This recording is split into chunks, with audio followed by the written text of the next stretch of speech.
What's up, guys? It's your boy, the essential John L. Crossfire, aka the real main event, aka the Rogue Soldier, and today you're about to learn firsthand just what it's like to be caught in the crossfire. But above all else, prepare yourself, because in this very moment, today, right now, you are about to be caught in conversation.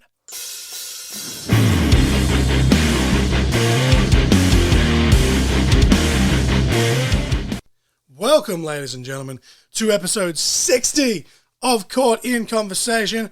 Not going to lie, it's a bit of a random one this week. I was planning on doing an interview. Unfortunately, we had a bit of a mishap with our power. We'll get into that momentarily. But before I do that, when I say we, I mean that literally, because although I didn't unfortunately get to do an interview, once again, I have roped the one and only Mrs. Crossfire into the podcast. It was meant to be her self-care day, but here she is for you guys. Welcome to the show once again, Mrs. Crossfire. Hi guys, hi everyone. And I can actually ask this, seeing as how we are still relatively early in the day. How are you today, my love? I'm good, thank you. We actually haven't had a chance to talk much today. We got up, you made some beautiful bacon and eggs, and we've been watching some random Broken Skull sessions trying to catch up, but we actually haven't had much of a discussion today until we've hit record. So this is going to be interesting. Yeah, for sure. But you're doing good, you're vibing it, you're feeling it. Yeah. So retired, but here we are. I can Crack fix into that. mine too. Oh, you held it up to the mic. You beat me. So once again, back on my bullshit, my purple grape musashi. Mrs. Crossfire has, is it blue raspberry? Mm-hmm. Oh, yeah. That is the shit. Please sponsor me. Fucking hell. Before we go any further, though, the song of the week this week is I Love My Truck by Thomas Mack. Surprise, surprise, it is not a Citizen Soldier song, although I do still have 4 or 5 songs now that they've released since that I need to throw out at some point, but just a little bit of a funny one. I've been listening to it the last couple of days. It's an old country song. It's pretty funny. It's a lot of innuendo. You think he's being sexual, but then it's revealed that he actually loves his truck. And there's lots of like videos on his Instagram and his TikTok of him having the various females in his life, from his girlfriend to his mum to everyone in between, blind reacting to the song, and they're kind of like, what? And then he gets to the chorus of, I'm talking about my truck. It's always the payoff. It's just good stuff. It's good shit, pal. Ooh, that seems relevant right now, doesn't it? But again, the song of the week this week is I Love My Truck by Thomas Mack. Now, Mr. Crossfire, as I said, we didn't really have a huge amount to talk about. That has changed as of this morning. But before anything, we wanted to just talk a little shit. We're going to do a watch-along of what the match of the week will be. We'll reveal that match in a few moments' time. But you and I, a couple of days ago, it's Saturday as we record this. It goes out tomorrow. 2 days ago, it was Thursday. We had a little bit of banter going back and forth, and everyone wanted to know what the results would be coming out off the back of however that Eels-Broncos game ended up. Unfortunately for me, it was pretty much a landslide. It was Parramatta 14, Broncos 36. That's right. Fuck my life. They are facing off again in a few weeks' time, though, right on the cusp of the season ending, heading into finals. That one, for me, I think, is going to be the really interesting one. But I don't know. I had all these plans of coming on here and roasting the fuck out of Mrs. Crossfire, and here I am with a massive egg on my face. That's right. But last week, though, I should say this past week, I'm going to leave that in, Adam Reynolds for you guys.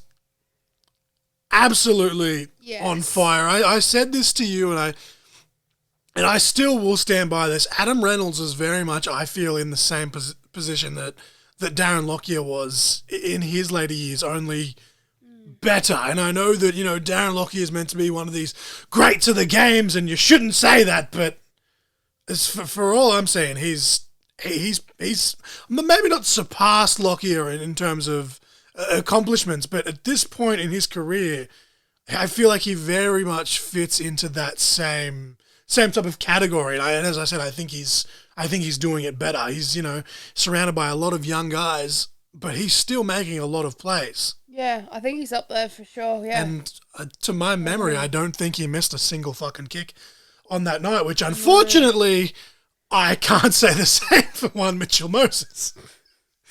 But oh, man. It is what it is. But you guys may have noticed the last couple of episodes, I've talked football a lot more than usual. It was talking about State of Origin, and I still stand by that. I still feel like Patrick Carrigan, as much as Mrs. Crossfire wants to support him because he's a Broncos player, I don't think for a second he should have got the Wally Lewis Award. I was still dying the hill that Cameron Munster was fucking ripped off of that. Like, yeah, he couldn't play game 3, but criteria is you only have to play 2 games of the season. But I've ranted about that in previous episodes. Yeah. But the reason that there's going to be more football content going forward is that we've kind of...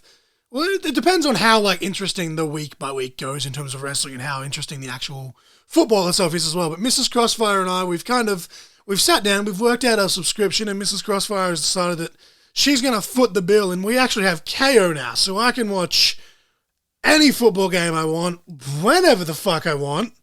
So, yay, Mrs. Crossfire's a ledge. Shout out to Mrs. Crossfire for that. Not that I just want to watch my NFL and my baseball, but anyway. but because of this, I feel like there's probably going to be a lot of football talk, especially as we head into the finals. And it seems like, as of now on paper, despite, jokes aside, Broncos gave my Eels a thrashing, fuck my life, it looks as if both of our teams at this point will at least make it to finals. So from now into October, when the season ends, probably going to be a lot more football talk, and then the NBA then starts their main season a week or 2 after that. So it'd be good to see how my Chicago Bulls go. I haven't been able to watch NBA properly in the last couple of years. It's just been kind of, catching up here and there. I just smacked my fucking wrist on the table. I think the mic just picked it up, but whatever. But yeah, it'll be interesting to see how my Chicago Bulls go. Maybe get some NBA talk going. Mrs. Crossfire, you said you needed to find a new team. You said you used to support the Celtics, the Celtics? Celtics, yeah. The Celtics? I don't fucking know. I don't know. Maybe I'll still go with them. I don't know. I haven't really decided yet. Petition to get Mrs. Crossfire to support the Chicago Bulls with me. But back to football, though. Just last night, you and I, we watched the Knights-Roosters game, and I think I was more mad about this than I was Broncos beating the Eels. Like, Roosters are usually my second team, but I just, for all circumstances for this season, I was really pulling for Newcastle, and unfortunately it wasn't to be. The final score was 12-42 in favour of the Roosters, but Roosters, you and I are fucking screaming at the TV. Like, look, the score margin's the score margin. Like, you still can't take that away, but they still played fairly dirty throughout that whole game to kind of gain that advantage. Yeah. Just all these new rules that are being added, like the 6 again rule, people have shat on that. I personally don't mind it. The bunker, yeah, I'm 50-50, but for all these rules that they're adding, you still got the amount of head highs that went unnoticed and the unnecessarily long-held tackles. And it's not just them doing it. We're noticing it in every game that we've watched lately. It's just everyone's just bending the rules, and it's pissing me off. Yeah. For all intents and purposes, like, I watch professional wrestling, right? You bend the rules, whatever. Like, football, I mean, yeah, sure, some people have been paid to take a dive here or there. I always make a joke that wrestling's real, football's fake, but football, that is an unscripted sport, having so many fucking rules that are actually real rules, just being shat on, it pisses me off. Yeah, sure, yeah. Oh, friggin' old mate's kicks last night were pretty shit too. What's his name? What's his name? Cody Walker, Corey Walker. I think it's Cody, isn't it? I think it's Cody. My name. I'm terrible with names off the top of my head, but his kick, I think it was just because he knew Roosters were they were winning by a landslide, so he was just like, "Look, ma, no hands, boom. Oh, I missed," and then he finally got one at the end there. But something that did stand out to me from this game, like, we'll move on to the wrestling soon. We won't sit here and bore you. We'll get a bit more excited and enthused, but I just want to like talk about something that I said to you last night, Mrs. Crossfire, while we were watching the game, that Daniel Tupou fucking setting the record. He's now tied 10th, I believe they said, with Brad Fittler for the most games played for the Roosters. And on top of that, he's now in second place for the most tries scored at 120. The record currently as it stands, the great mountain cat himself, the mountain gazelle, whatever you want to call him, Anthony Minicello, has 139. Tupou, from the research that I did last night, still has 2, possibly 3. I got some conflicting dates as I was looking, but he's got at least a guaranteed 2 years left with the Roosters. As of now, I feel like, I said this, I sent a tweet out last night, I feel like Tupou's going to break that record. Yeah. And even if he doesn't, I said to you, what did I say? I think it was 137, I said I predicted. Yeah. Like, if he doesn't break it, he's going to come very fucking close to possibly tying it. Like, so shout out to Tupou for that. But we've got some interesting games coming up tonight as well. Like, you're getting yourself, tripping all over my words here. The energy drink will kick in eventually, but you yourself, the reason you said, you want to watch your baseball and your NFL, but you've been getting back into football, and now that, and we've got a couple of cracker games coming up tonight, especially heading into the finals. We've got the Sharks versus the Panthers. That game I'm expecting to possibly be the best game of this week. And then we've also got the Bunnies versus the Storm, that's always a great clash. So super excited at that. I'm definitely going to be checking that. Hopefully Mrs. Crossfire will watch with me, but lots of fucking awesome football coming up. But I'll move on to the wrestling so that Mrs. Crossfire can get more involved. I'm just so sleepy. I'm just trying to get that energy drink into me at the moment. I'm like, oh yeah. But basically, long story short, Mrs. Crossfire's a legend. She got KO, and now I can watch all my football, and I can't watch SmackDown live. We went to watch it this morning off the news that we're about to cover. Like, maybe we'll actually watch it, but I believe the replay goes up pretty much instantly, so might have to check that out later. But over in the wrestling news, we sat here and we're like, we're going to have some banter about the football, and then we'll do the watch along. And all of a sudden, last night it comes out that Triple H, and it was announced by WWE officially, Triple H once again in charge of talent relations. Bruce Pritchard now will go back into his main role of creative.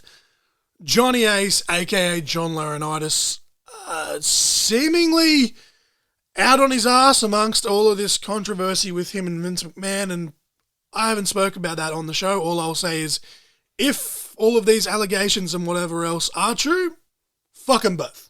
That's all I'm going to say on that. But the first thing people are saying off the back of this, though, is now that Triple H is back in charge of talent, we're going to get the black and gold back. They're going to get rid of NXT 2.0. And I'm like, I'd be lying if I said I didn't want to see the black and gold return. But there is a great crop of talent currently in NXT 2.0. But at the end of the day, people need to remember that although he's in charge of that talent and which talent's on the show, Bruce Pritchard, being in charge of creative, still technically has the final say on the whole 2.0 black and gold stuff. But what do you see coming off the back of this, Mr. Crossfire? Because you and I have already been speculating, like, who of the guys that haven't been signed to, like, MLW or AEW or Impact that have been released are they going to bring back? Like, are we going to get Johnny Gargano back in WWE now that Triple H is in charge of talent? Is Bray Wyatt going to finally come back? Is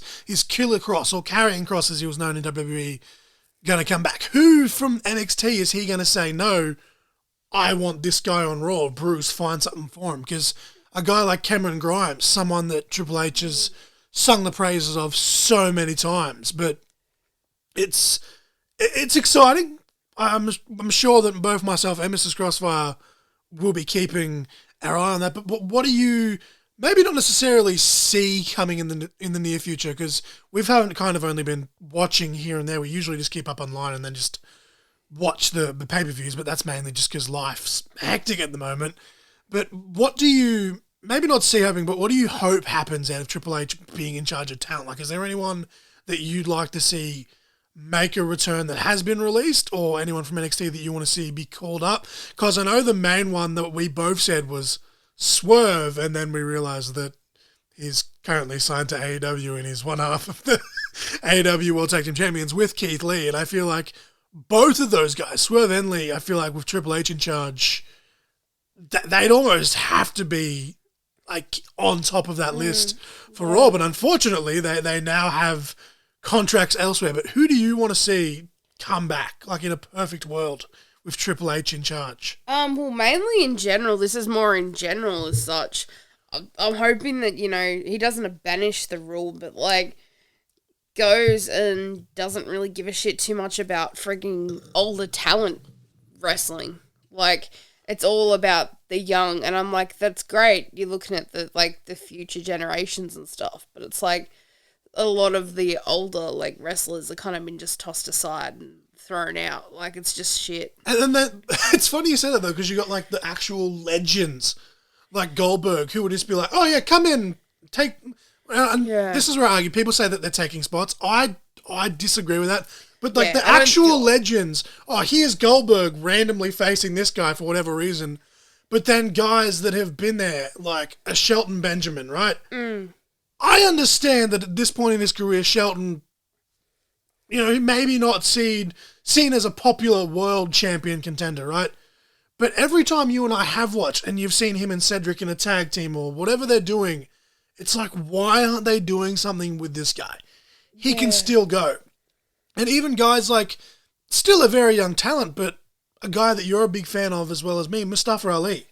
Yeah. He's been there for a big chunk of years now, and he had this like little moment, and then he got injured, and now, again, it's like, I get your point, like a lot of people have just been tossed aside. So hopefully, again, with Triple H, like obviously Bruce is still in charge of creative, but being in charge of talent, you still have that kind of sway where you can be like, look, I want this guy here, come up with something for him.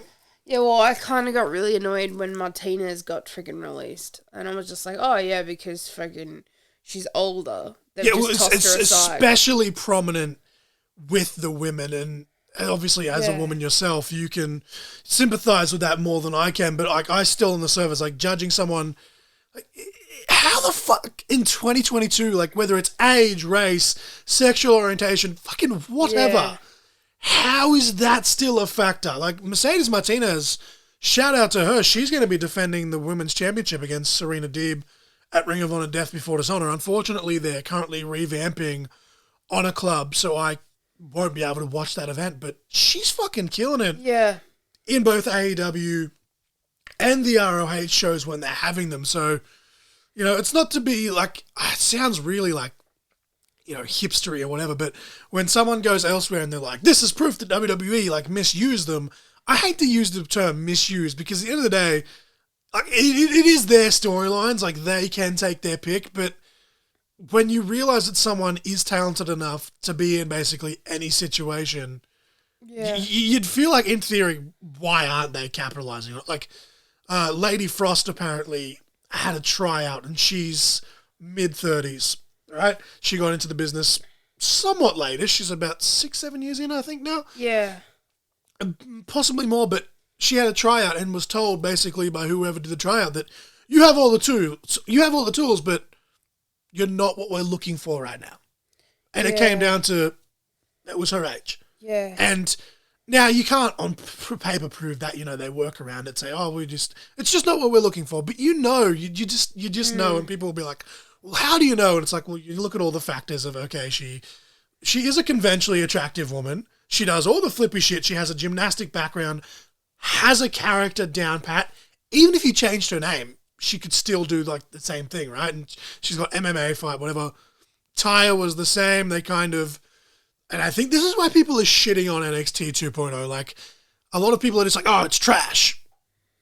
At the end of the day, it's not trash. There's a lot of great fucking talent. Like, look at Roxy, or what's her name in WWE? Roxanne, I think is her name, who's currently one half of the women's champions, and the other half is vacated because Cora Jade just turned on her literally a week after they won the titles. That does confuse me, but weird booking aside, like Cora Jade, another one, fantastic. Grayson Waller. Maybe I'm biased, but that dude, he's got everything. Joe Gacy, he's got the grizzled young vets with him. People are complaining about that because they've changed their name. Look, a name's a name. Like, they're still being utilized. A guy who's at the forefront of NXT currently, Bron Breakker, Carmelo Hayes. Like, there is so much fucking talent there, but the reason this comes about is because they're like, okay, well, we're going to get rid of you, and we're going to get rid of you, and a lot of it has been females because they've been too old. Yeah. I think Taya, like, we've talked about this on the podcast before, but Taya still pisses me off, and I know it still pisses you off, but I don't know if she, like, Impact have a habit of making people champions when they don't have actual contract, which is both admirable and also maybe slightly reckless. Like, Taya doesn't seem like the person that would rip them off. She seems like a complete professional, but, like, someone like Taya having Triple H realize what she can bring to the table and be like, hey, bring her back. Yeah, you can still call her Frankie Monet. I don't give a fuck. It's just a name, but having someone like her on the Raw roster or the SmackDown roster to work with, you know, your Liv Morgans and your Lacey Evanses and stuff like that. Yeah. I dig it. But I think that's the main thing, is just to hopefully get some sense. Yeah, well, that's what I was kind of went on a rant there while I was agreeing with you. I apologize, but continue while I take a sip. So that's mainly like what I'm kind of like want focused on, is it's not just all about age and things like that, because it feels like even Natty, like, even though she's got the Hart name to her, that I don't think like she's got much longer left, and they're gonna just disregard her, even though she's done quite a lot, like helping other women and stuff in like the company and things like that. And it's just like, you know, it kind of sucks. Like, I feel like at the moment, like, that's why they might be keeping her around a bit, is because of like the family name, but everyone else has just been tossed aside. Definitely. Yeah. Like, even, I think, some of the younger women as well, though, like, the women in general, it's basically become the Four Horsewomen show, which hurts me to say because, you know, it was Sasha, Bayley, Becky, and Charlotte. Sasha, they still haven't confirmed it, but she seems to be out. Knows? You got another one that somewhat broke through was Naomi. She may possibly be out because of all that happened with Sasha and Naomi walking out, and we're going to get on that in a second with someone else. But it's just all this talent that just seems to... And I understand, and this is where I get mad at AEW as well, because they've basically said that we're not going to be like WWE, and then they've copied them and done it worse. Like, they've just hired all of these people and... Yeah. Nothing. And I understand WWE has, you know, hundreds upon hundreds upon hundreds of wrestlers. So, and especially, and we've talked about this before, like when I went on my rant about Kid Valiant and other Australian wrestlers about how talented they are. We are in a world where everyone honestly is more talented now than they were 20 years ago. That's not slide on the past, because without the past, we wouldn't be here, but it's just... It's more the progression and the growth of wrestling in general. It's just... Like, it's just progressing differently. Like, when you look at, like, a lot of the moves and stuff, they're more crazy and flippy-doos, and they're coming up with different stuff all the time. It's just like, growing. To that credit, like, you know, as you said, Natty's probably only still around because of her name. It's like, yeah, okay, there's a lot of people that are talented, maybe more talented from a wrestler's perspective, like, you know, she doesn't do the flips, but why just kind of toss her aside? What was she doing before they're like, oh, fuck, we need an opponent for Ronda Rousey? Yeah. She was doing nothing before that. She's jobbed to Ronda, and now she's kind of just... Well, I shouldn't say job, because there's nothing wrong with losing. It's fucking scripted. She's put Liv over a couple of times since Liv won the title, and she's helping with Liv. She's facing Liv at house shows and stuff like that, but it's what I mean, like, not everyone can be the top guy, and maybe having so much talent does, to their defense, maybe having so much talent, it can be a bit of an issue, but to your point, it's like playing with an action figure, right? It's like you get someone and here's your new toy, and everyone just gets pushed aside. So yeah, I feel like that's the point we're trying to make. I always do this. I have thoughts and then I try to get them out, and I just seem to ramble. I sincerely apologize, but I agree with you. I think that's the main thing, and I'm hoping that sooner than later, with Triple H in charge of talent, we might get a bit more, because look at what he was doing with the talent when he was in charge of NXT, and even in the main roster, he's dabbled here and there where he's done stuff, and you can always see where his like blueprint is essentially. Like, and we're very much in the reality era as well. So it's like Triple H, you know, he like how many references have they made to Cody Rhodes being in AEW without actually mentioning AEW? Like, Triple H is watching fucking everything to some extent, right? Like, who is he going to bring in? Well, is the main thing for me. It was starting to seem like he was flipping to the idea of like opening the Forbidden Door. At one point, we discussed it, where it looks like it was looking like he was completely against it. Don't talk about AEW, any of that. And then you're starting to see that he's kind of like, this looks like this is where wrestling's going. He's been the main one. Like, there's been, like, when it first started, he was kind of like very business senses, but then he's had one-on-one interviews where he's like, look, they've got a lot of talent. Like, and it even harkens back to, I couldn't even tell you what years it is off the top of my head. Someone will correct me. I think it was 2015 maybe. And William Regal had a hand in this as well. We had an NXT, I think it was still NXT TakeOver at that point. But we had Tyler Breeze versus Jushin Thunder Liger representing New Japan Pro Wrestling.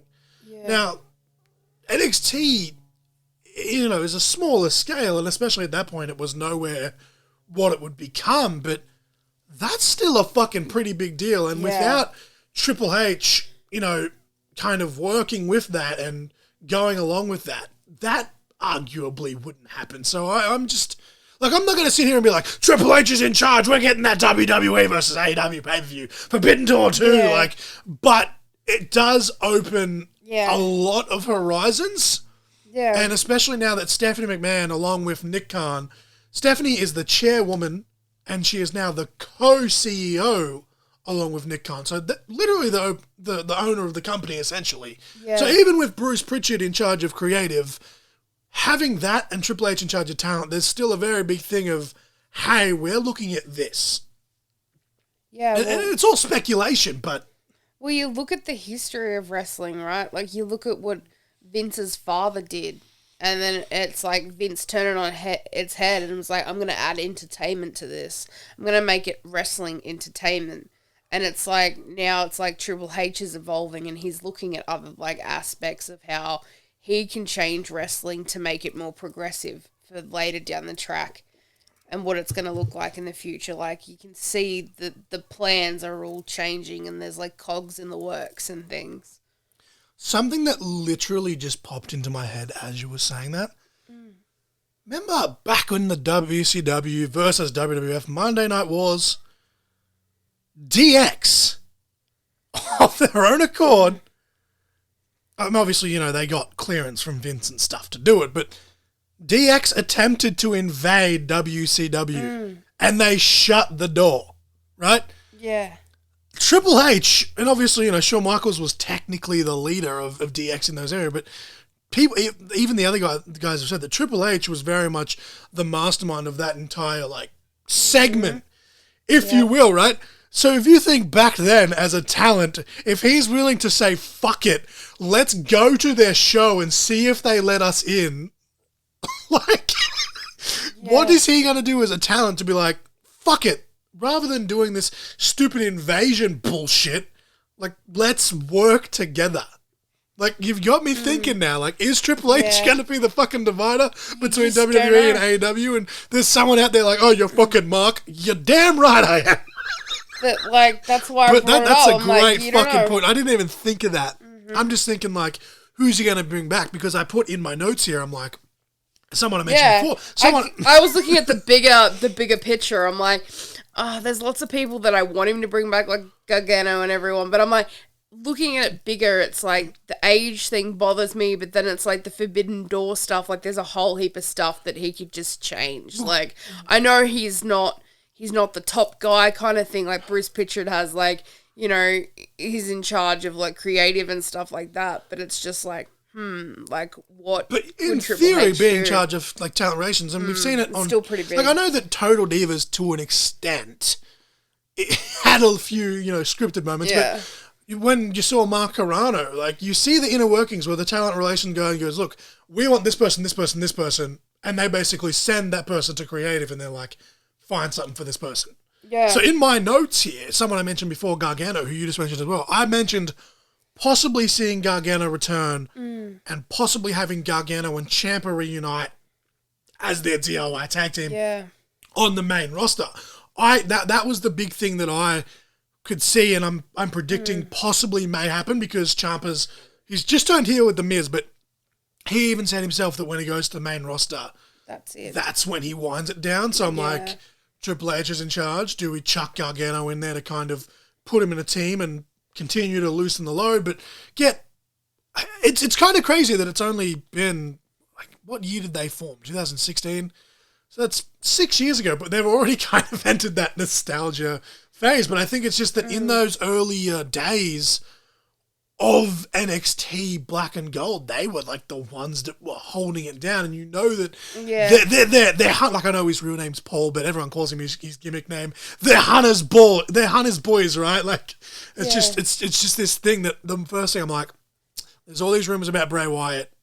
Bray's, and to Bray's credit as well, as a side note, he's doing a great job of just trolling fucking everyone online of, where am I going to show up? I'm doing this, and he keeps changing his name and filing this trademark and that trademark, and it's like, what the fuck is he doing? Like, he's got all this shit. Just mind fucking everyone. But he's just like putting the Fiend in real life, just fucking everyone up. Like, but it's got me excited. It honestly has, and we kind of go through ups and downs with it sounds really hipstery, but it's WWE and AEW specifically. But mainstream wrestling, it's like a roller coaster with us, because we start to get attached. They have great stories, and then it's just like, to your credit, push to the fucking side, hit the restart button, and it's like, ugh! Yeah, it's what kind of flipped the switch for me. Like, we were watching it every week, and then I'm just like, no, I'm sick of this. I'm done. Like, it just keeps getting like, it's like over and over again. It's the same shit. I get attached to someone, released. Get attached to someone, released. Like, it just kept fucking happening. I'm like, fuck this shit. Fuck this noise. Even some of the storylines were like going to shit. I'm like, what the fudge is happening? Like, the thing that pisses me off though is that the pay-per-views or the premium live events, that they're still going to be pay-per-views. I mean, I've had people get mad at me because they're PLE, not PPV. Shut the fuck up. I've been calling them that for 28 years now. But the pay-per-views, every pay-per-view WWE has had this year, even their worst pay-per-view of the year, which is probably maybe day one, which was still a good, like, they've had solid pay-per-views or PLEs every single month.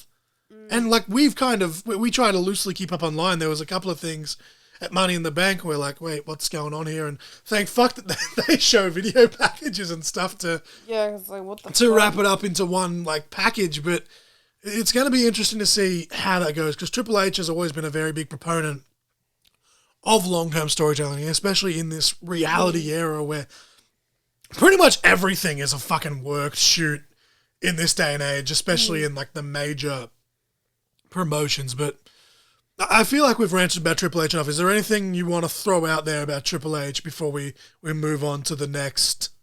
No, I think that was mainly it. That was what I wanted to dive into, was just like the age thing and like the Forbidden Door. They were the main things I was thinking of. Because I just had a couple of notes about guys that I wanted to come back, which were guys I could see coming back even, which was Bray, Gargano, and Cross. You could possibly throw out, Tyre or Johnny Mundo or Johnny Gimmick name Johnny Down Under. But not but city limits. But like, you've just fucking got me all flustered now, because you've thrown that out, and now my brains were like, just the cogs are turning in my brain. Cogs are turning in your brain I'm now. trying to get through my notes, but I'm just like, fuck, what if, like, we got this person and this person and fuck, straight up, like, fuck AEW, like, harken back to Japan for a second. Okada versus Roman Reigns. That'd be a great match. Fucking sue me. Like, fucking throw Cobb in there. Why not? Fucking bring Jonah back, right? He's a free agent at the moment. Well, actually, I don't know if he's a free agent. Is he signed to Japan? I don't know if he's actually signed to New Japan. I could be wrong on that, but we've got fucking, Jeff Cobb and Jonah in a WWE ring. Like, I don't know. Fucking send Bron Breakker over to Japan, right? Have a little stint over there like Cesaro and Daniel Bryan wanted to do, or Bryan Danielson before they were released. They were trying to work it out. Having guys like a talent exchange, especially with NXT guys, I don't know. Even Cesaro, what is he doing now? He's in AEW now. He's challenging Gresham, actually. I haven't been watching much AEW. He's challenging Gresham for the Ring of Honor world title at Death Before Dishonor. Gresham actually just turned heel and joined up with Tully Blanchard, which was kind of left field, but Cesaro versus, or Claudio, I should say, Claudio versus Gresham excites me greatly. I'm really looking forward to when I'll be able to like watch the replay once they've, revamped it, but unfortunately I'm probably going to have all the spoilers by that point, because they've said that it's going to be 60 days now after pay-per-view, so it's going to be similar kind of to what Impact Plus does, where we'll have like the actual specials on the thing, but the proper pay-per-views you've still got to pay for, which is fair enough. It is what it is. I guess they've got to make money, but I'm keen to go back and watch that. But speaking of Triple H, before we move on, I am currently working on an episode. I've been working on it actually since WrestleMania. I took a break in the last couple of weeks just because life and my eyesight and whatever, but I'm currently compiling a list of the top 10 best Triple H matches. Not necessarily my favorite. I've scoured hours upon hours. I think I've probably watched about 70 or 80 fucking Triple H matches at this point, trying to be as unbiased as I possibly can. So if you guys want to hit me up on social media and tell me what you think the best Triple H match is, I'll probably read it out here on the pod. I've got my list. I think I've got the 10 narrowed down. I've just got to now go back and rewatch those 10 so that way I can kind of take some notes and talk about each match as I go throughout that episode. But yeah, look out for that, guys, if you're keen. But yeah, hit me up. But huge news, as I kind of glossed over amongst all of that.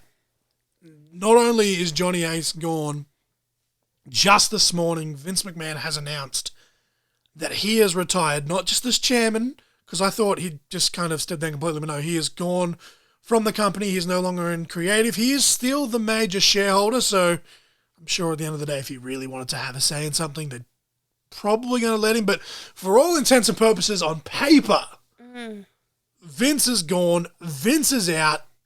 So it's going to be interesting to see what happens here. Are Triple H and Stephanie going to kick Bruce Pritchard out because he's one of Vince's boys? Like, I saw something just before. Vince did this shit to freaking Hunter, so I saw something just before we started recording. People are like, how long before Triple H gets rid of Kevin Dunn now?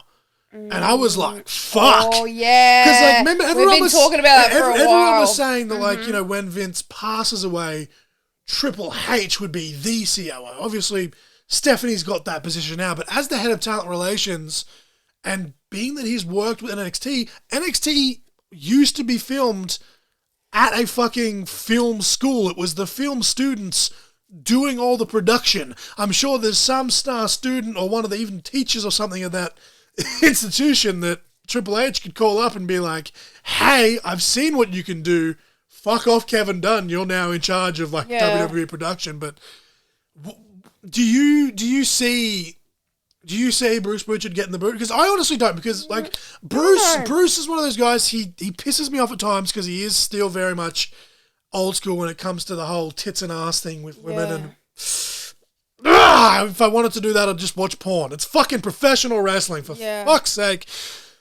But he does have a great mind in terms of storytelling. Some of them can be repetitive, but I'm hoping now that he's not doing all of the load, that maybe, just maybe, it'll improve. But do you see Kevin Dunn was the main thing? I was going to ask you, in my notes here I've said Bruce, but just before I started recording, someone put that out there. Do you see Triple H finally pulling the trigger? Because I believe he himself has actually semi-alluded to that in the past. Like, he's not a fan of Dunn, because Dunn's one that is very fucking sexist, and because he's the one that shoots the show, he's like, I don't want this person. It's like, no, that's not your job. That's why there's a talent relations person.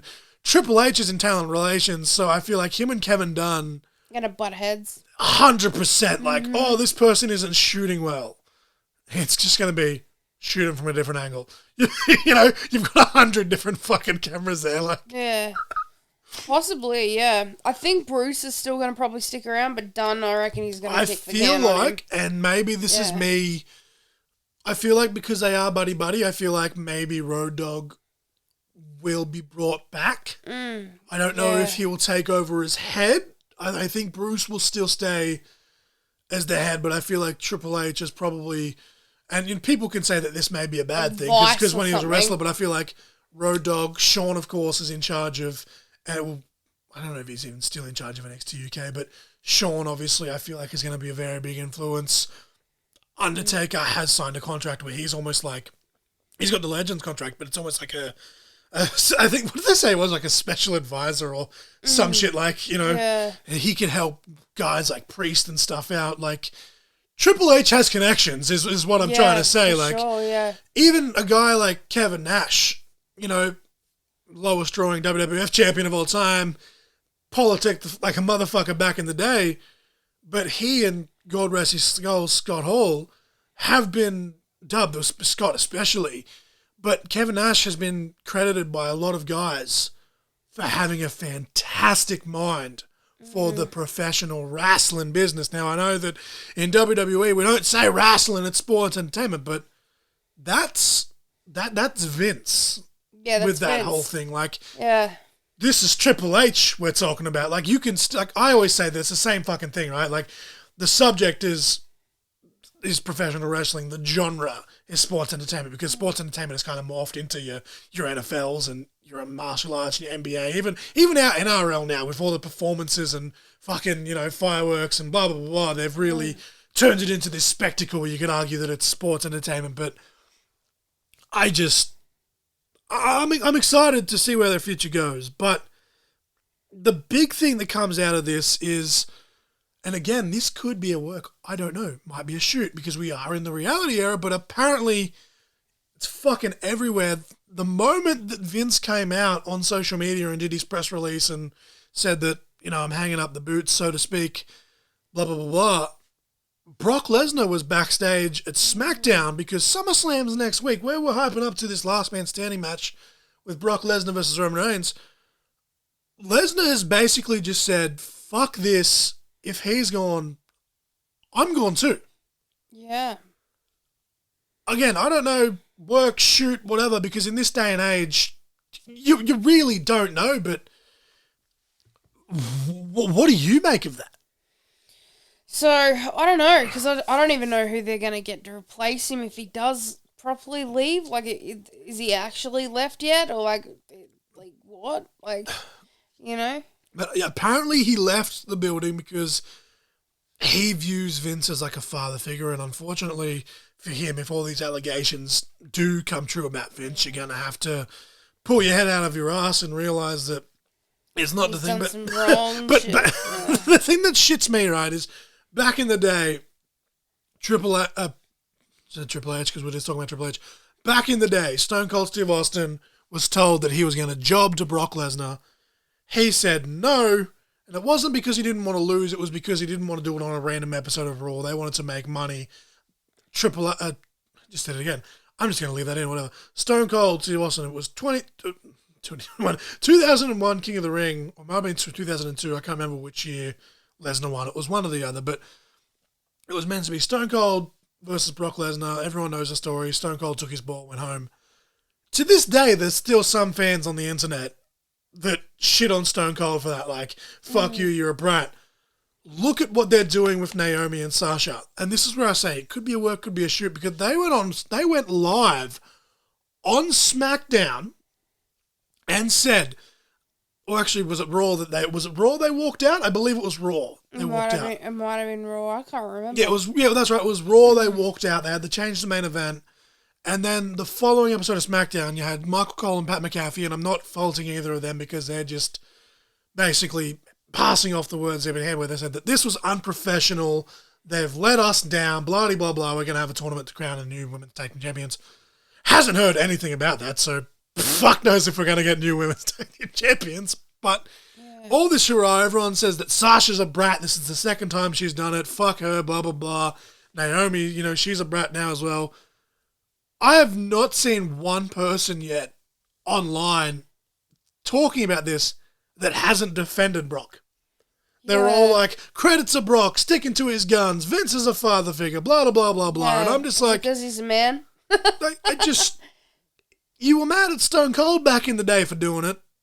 And like, even... Sure. So that's what I'm saying, like, I just don't understand, like... And I don't understand with the wishy-washy of Naomi. Naomi deserves better. Nah, fuck Naomi now. Like, fuck that bitch. Yeah, the whole reason she got pushed was there was that whole movement of hashtag Naomi deserves better.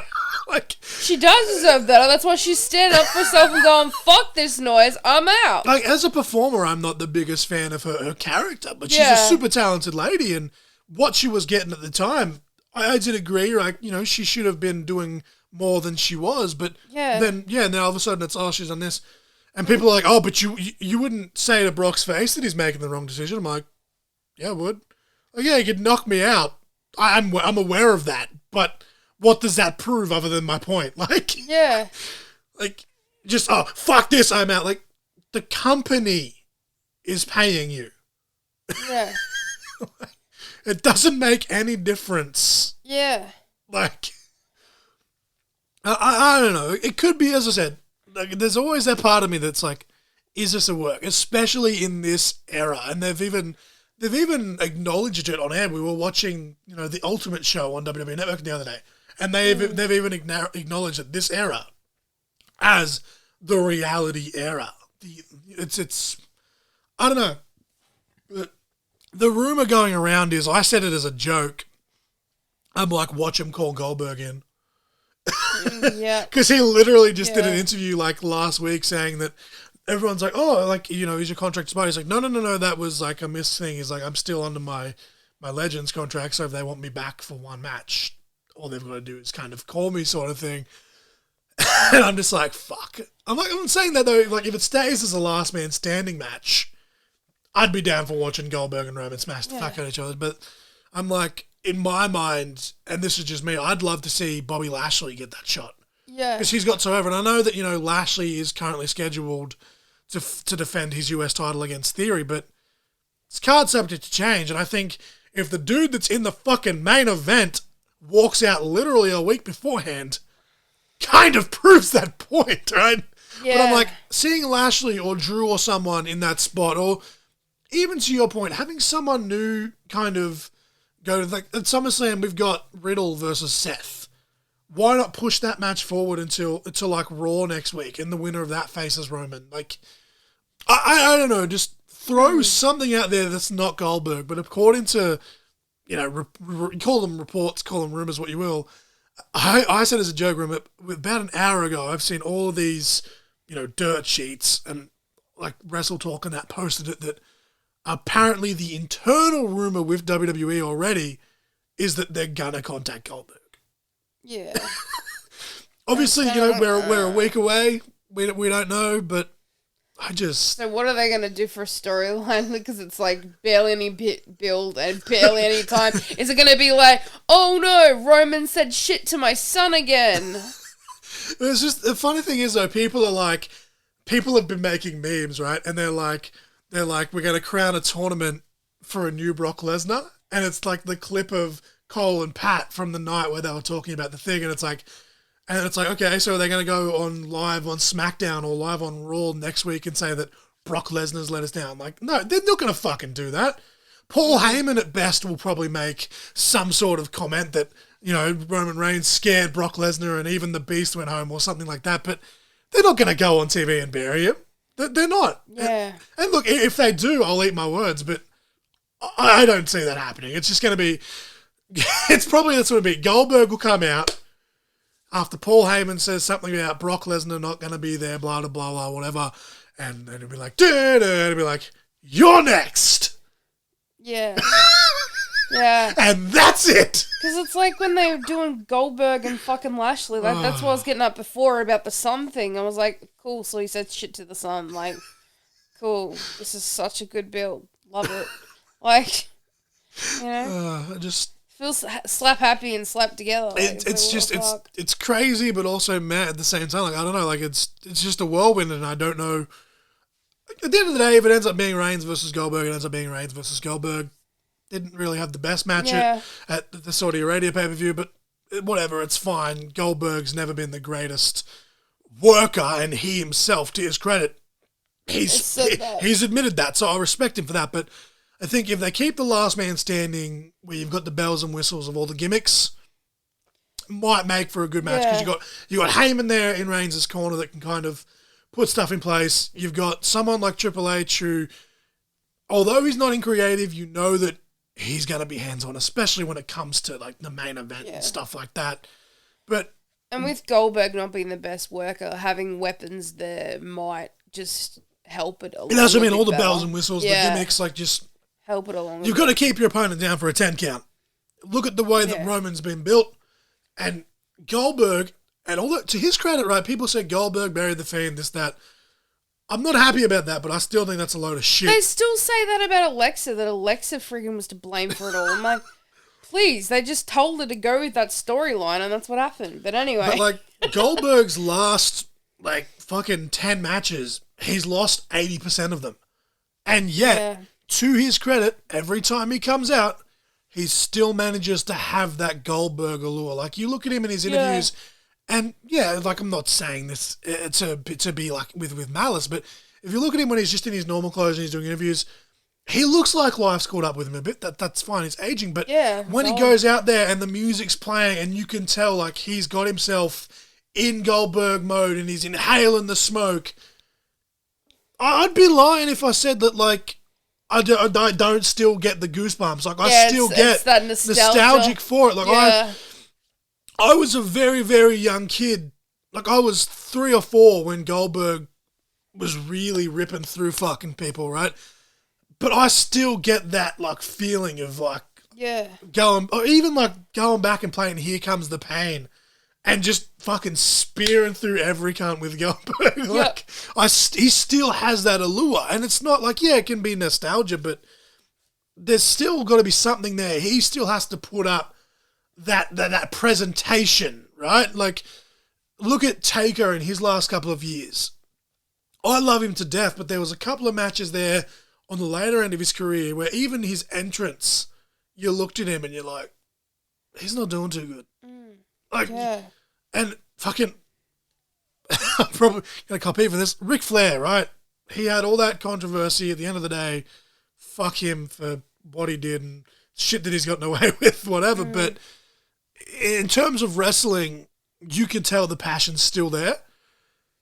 But I am genuinely fucking worried about this whole last match thing that he's doing next week, the day after SummerSlam. And I was trying to get a hold, I was going to hopefully buy the card because I wanted to watch all the other matches. But I don't know if I'm ever going to be able to watch that match. And it's a tag match, but like he just doesn't look good. And there's been training videos where he's in the ring and he's taking bumps with Jay Lethal, and you're like, okay, kudos to him, that's awesome, he can still bump. But then you watch him try and pull himself to his feet and you're like, fuck. Yeah. Like, whereas Goldberg, he doesn't have that thing. Like, maybe it takes him a little bit longer than it used to get back to his feet after bumping, but he still looks the part at least, and you still believe it at least. And maybe that's all in the presentation from WWE, but I don't know. But Brock Lesnar's walked out. We've gone on a rant. We're almost at an hour now, which is way longer than I thought we were going to go. Yeah, yep. Yeah. But I don't know. Did you have anything else that you wanted to add to that, or should we just move on? And no, that's pretty much it, I think. Yeah. Cool. Well, with that being said, the match of the week this week is actually going to be Hornswoggle versus El Torito in the infamous WeeLC match at Extreme Rules 2014. This match was intended to be funny, but in all honesty, all jokes aside, while it wasn't, the 5-star classic that some people, including myself, have joked about, it actually ended up being a really fucking good match. And of course, you had 3MB, Heath Slater, Jinder Mahal, Drew McIntyre, you had the Lost Matadors in there, Primo and Epico. And it ended up being a pretty fucking great match, and a lot of people still wonder, including myself, why was it on the pre-show, not the main card? And again, in hindsight, maybe they weren't expecting them to make it this good, but it's a match that Mrs. Crossfire hasn't ever seen before, so I'm going to be interesting to see Mrs. Crossfire react to this. And I just love here we go. Yeah, that's Mrs. Crossfire's a little bit biased. I got a cameo video from Hornswoggle for her birthday last year. But are you ready to watch this, Mrs. Crossfire? Yeah, I'm ready to rock, ready to roll.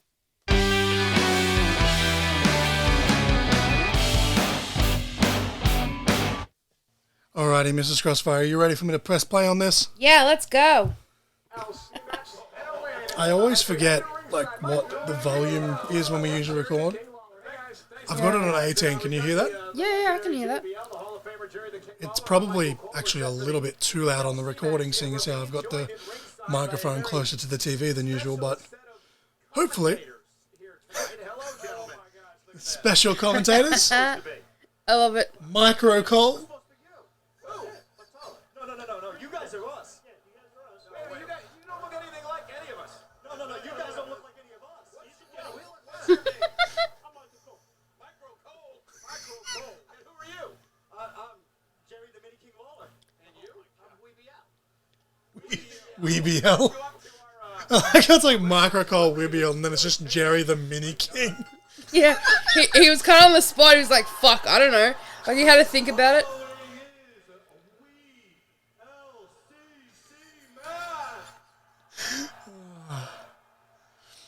What I love about this, though, is that, like, obviously back in the day, like, you know, little people, whatever, it was midget wrestling, right? It was always the special attraction, and it's always looked at as a bad thing. But Hornswoggle, like, as a little person himself or as a midget, I can say that, because he embraces the fuck out of that. So I just love that not only is he getting to have a proper match here with another small person, they're highlighting it, and like a lot of people go, oh, you know, that's hokey, but for him on a personal level, this is like fucking dope.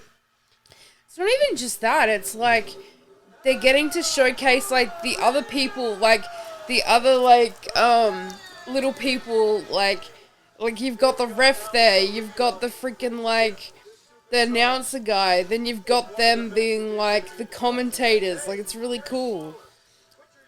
And this is actually, is it Masquerada Sagrada or is Masquerada Dorada? I can't remember. I think it's Sagrada. I think he's the guy from Lucha Underground. I'm going to Google this as we're watching this.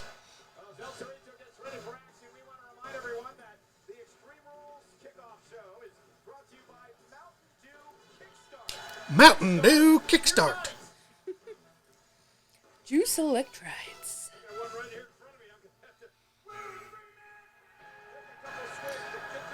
Oh no, he is Masquerada Dorada. He's the other one. He's not the one that was on Lucha Underground. He's like Nemesis.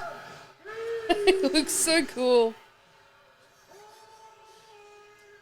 How crazy is it though, looking back though, not even just for Hornswoggle, but this is just before, like literally right before Drew and Jinder were both released by WWE. And the fact that they've both come back have been, well, Jinder Mahal is a former WWE champion. Like, that is insane to me. Oh no, my internet just wigged out. Oh, it's because people are trying to message me. Sorry, Mum, I'll get back to you later. I don't know if you'll actually listen to this, but... I just can't get over how young everyone looks, though. It's weird, right? Like, it's 8 years ago, but it's just... Drew looks like he's like 16. It's insane. Weird. Like, the funny thing is, with Drew, it's mainly just the muscle that he's put on. He put on muscle, he made his beard a little bit thicker. Too. Yeah. Heath still looks very much the same. Like, I think he's clean shaven there, too. That's what's throwing me off. Like, the funny thing is, really even with the fact that he has longer hair now, though, Heath Slater, or just Heath is no name. Yeah. He's so jacked nowadays, but he looks like identical still, like in the face. Yeah. Oh, Hornswoggle's getting the crowd fired up. Oh! He went for a suicide dive. Oh no! That's what I mean, though. Like, dude. he knows that he's not capable of doing the flippy shit and the dives. that Torito can do, but he's still like... It's like he kind of tries to make comic relief out of the situation. It's comedy wrestling, but it's comedy wrestling done right. Yeah. That chair is literally the same size as El Torito, so he's like, I'll get the mini chair. I love it. That one's more my size. I fucking love it. I thought you'd like this. This unanimously won the Instagram vote, by the way. I swear I've watched something with fucking what's his name? I can't say his name fucking right. El Torito. Yeah, El Torito. Oh, actually, I think it was like an elimination chamber or something. The first ever tag team elimination chamber match where all 3 members of the New Day were allowed in because they were heels at the time, and Torito was like jumping off the pod and shit. Yeah, I was like, it was sick. He's just chilling above the pod, and they're like, "How is this legal?" And they're like, well, New Day has 3 members, and JBL, being JBL, played it off beautifully on commentary, like, well, they're allowed by the authority. This is not an interspecies match. Oh my god. Hornswoggle's chasing Torito's tail, accidentally hit Jinder Mahal in the family jewels. Oh god. Oh! That is the biggest lariat that I've ever seen, Maggle. I just squeaked into the microphone with my Muttley laughing. Oh my god! He's got the step ladder! My god! My god! I love it. Oh, he's got even the bigger step ladder. I still love he pulled out the bigger ladder. You know what I love though is that like Hornswoggle's finisher was the tadpole splash, right? He's come off the top rope. The top rope is still taller than that ladder. Yes. But for the sake of working it, it's like, give me the bigger ladder. And the ref's holding it so he doesn't fall. Oh, it's fucking beautiful. Oh my god. Oh my god. Hornswoggle's 20 feet in the air right now on that step ladder. Oh my gosh. Oh, fuck. Jump, jump, jump, jump, jump, jump, jump. El Torito is like laid down. He's like, yeah, no, come on, you can do it. You can do it. And Oh, just I moves do out of the way. It's like, fuck you, buddy. Oh, small package. It's a small package. Oh god, this is great. The smallest of small packages. Oh my god, what a power bomb. Really? We still have fucking ads on the network even though this event was like fucking 8 years ago? Evolution is a mystery. What about Triple H before? That's funny. Oh my god, we're back! And Jinder Mahal and Heath Slater, they're taking out the Lost Matadors!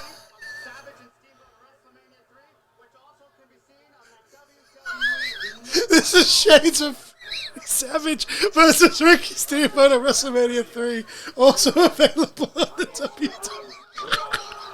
Oh, man. Oh my god, he got backdrop through the mini table! Oh, fuck. One of the Matadors went through a mini table.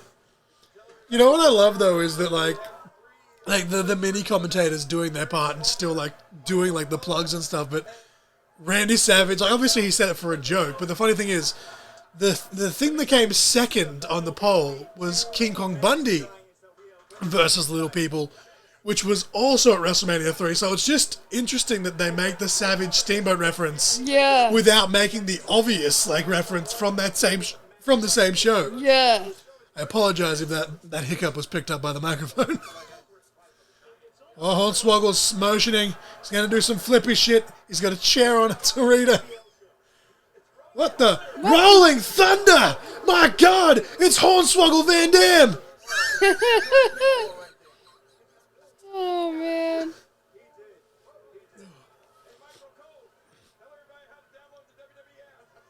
Micro Cole. Tell everyone to download the WWE app. Do y'all remember the WWE app? Because Pepperidge Farm remembers. Oh no! Hornswoggle just slapped off WeeLC. My god. Oh no, he's tearing up has a massive head. He's tearing up the mini desk. Forget the Spanish announce table. It's the Wii announce table. Oh my god. Hornswoggle's got El Torito on that announce table. He's going up to the apron. My god. What's he going to do here? Jinder's hyping him up. Hornswoggle's about to get his Shane O'Mac on. Oh, he's doing a little bit of air guitar action. Bang out with the leap of faith from 15 feet in the air with the elbow drop. Shades of Shane O'Mac. Fucking fantastic. Which one of you said that? I missed what they said because I was too busy laughing. I have watched this match way more times than I, than I probably should have. And it still gets me every time. This is... I'm loving Mini King, though. And this is why it's like... Everyone's like, professional wrestling, sports entertainment. This here is sports entertainment, but this is why I love professional wrestling. Yes.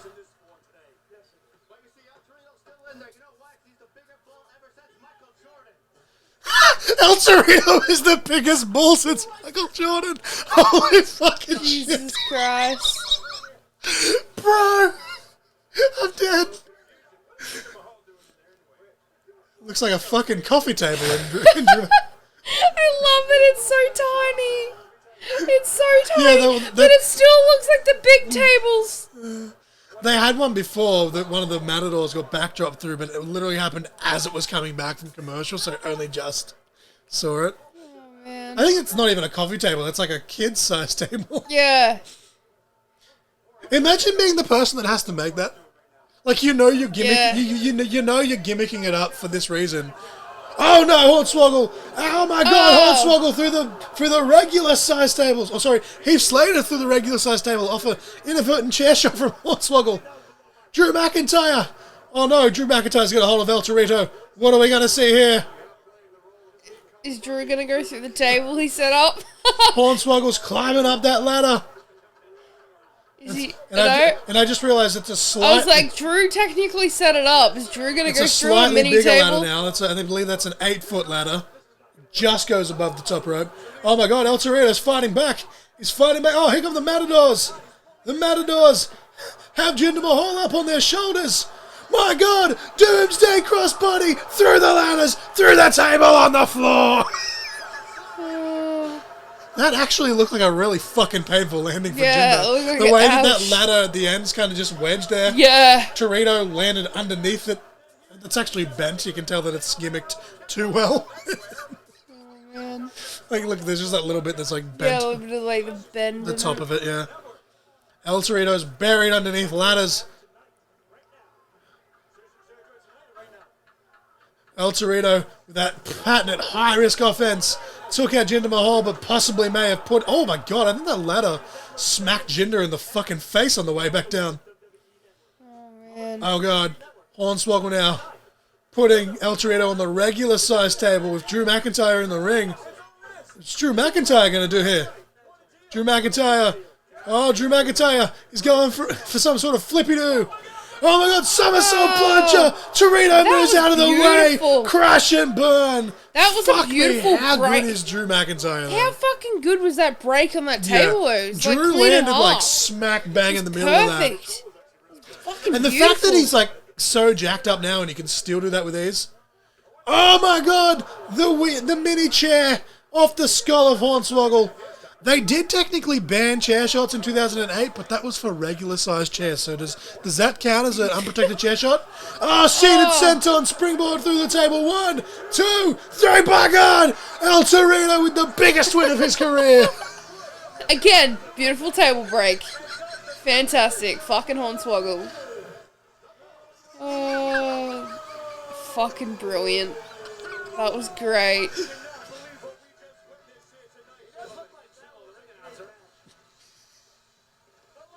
Oh, fucking hell. See what I mean there? Like, it's actually so good. Yeah. Why does Mini Michael Cole, though, or Micro Cole, look like Jim Ross, though? Yeah. Yeah. Michael! El Torito springboard on the top rope. Fucking great for him. Like, boom, seated senton. 1, 2, 3.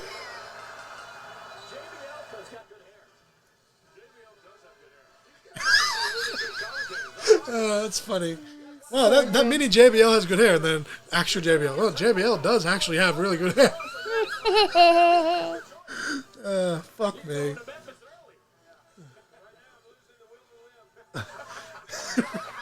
Jerry the King Lawler said he's just lost his will to live. I don't think it was that bad. Oh, God. Shut up, Byron Saxon. Shut up. Hey, look, it's Jake Hager. Oh, Jesus Christ. I'm just going to unplug that now. Oh, man. All right. I think... I think that's enough for WeeLC now. I think we'll move on now. We'll go wrap it up. Yeah, wrap it up. Wrap it up.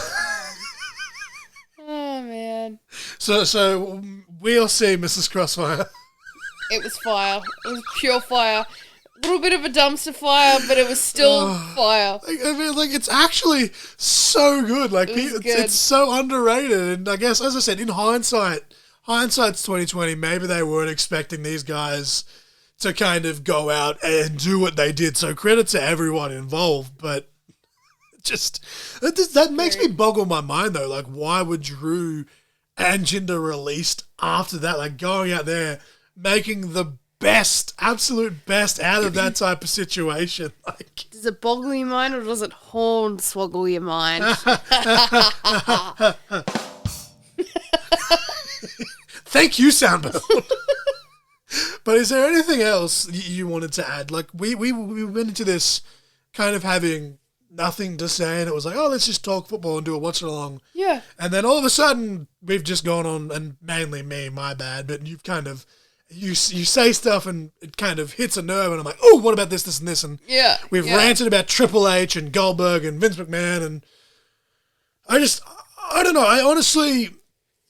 I am genuinely, like, as I said, if it is Goldberg versus Reigns, it's kind of 50-50 as to whether it's or yay, but all of this stuff that's come out, it does have me genuinely excited. I'm genuinely looking forward to the near future, and there was rumors this past week's Raw was reported that it was going to be TV-14. That was a false report. The memo was somehow sent out early, but apparently the official rating for SummerSlam has come out, and it will be TV-14. So I'm expecting...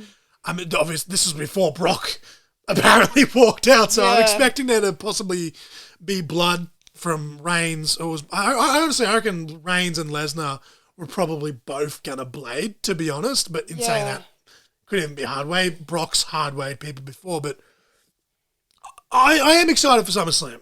I'll be a little let down, to be honest, if Brock and Roman isn't the main event, because everyone, their jokes about how they've had that many matches, blah, blah, blah. When you work it out, that's only actually been 9 matches in 6 years. Yeah. It's not actually that many matches in comparison, but I think it's just because they've all been such high profile, and we live in a day and age where people have short attention spans, which is funny because they also then complain about having long-term storytelling when it's one or the other. You can't have it both ways. And we live in a world of social media now where it's everywhere. So you're living and breathing it. Absolutely. But I honestly, I was looking forward to them in that last man standing setting. All I hope that is, if it isn't Brock, whether it's Goldberg, Lashley, Drew, maybe they'll fucking swerve us and give us someone. Maybe they'll give us Nakamura because he never got his shot. Unfortunately, I believe he was still dealing with injuries, so he never really got that match with Roman. Like, I don't think he would have won anyway, but he never even got the match that they were teasing. So maybe we'll have a swerve. Maybe we'll have Sami Zayn now that he's he's a pseudo member of the bloodline. Maybe he'll get a little bit of a something in there. But I'm keen. I'm looking forward to it. I personally wouldn't mind seeing a rematch of Kevin Owens and Roman's. The last man standing match they had at the Royal Rumble last year, I thoroughly enjoyed. But I'm keen. I'm looking forward to the future. Lots of good stuff. Fuck the Brisbane Broncos. Fuck Eels, more like. Little Mitch boy. But yeah, expect a lot more football content, and hopefully get Mrs. Crossfire on more often. I do appreciate you coming on here on your relaxing day. I'll wrap this up so you can go do your face mask or whatever. But the candles you were burning earlier smelled absolutely delicious, by the way. But as I said, guys, I am going to be doing a Triple H episode, the top 10 matches of Triple H. I do have the top 10 set in stone finally. I've just got to go back and rewatch them, as I said. But send in your suggestions or your thoughts for what the best match is. Not necessarily your favorite. The two aren't necessarily exclusive, but, if the best is your favorite, that's fine too. I understand. But, yeah, just hit me up. As always, check all the links in the description for any social medias, merch, and upcoming event.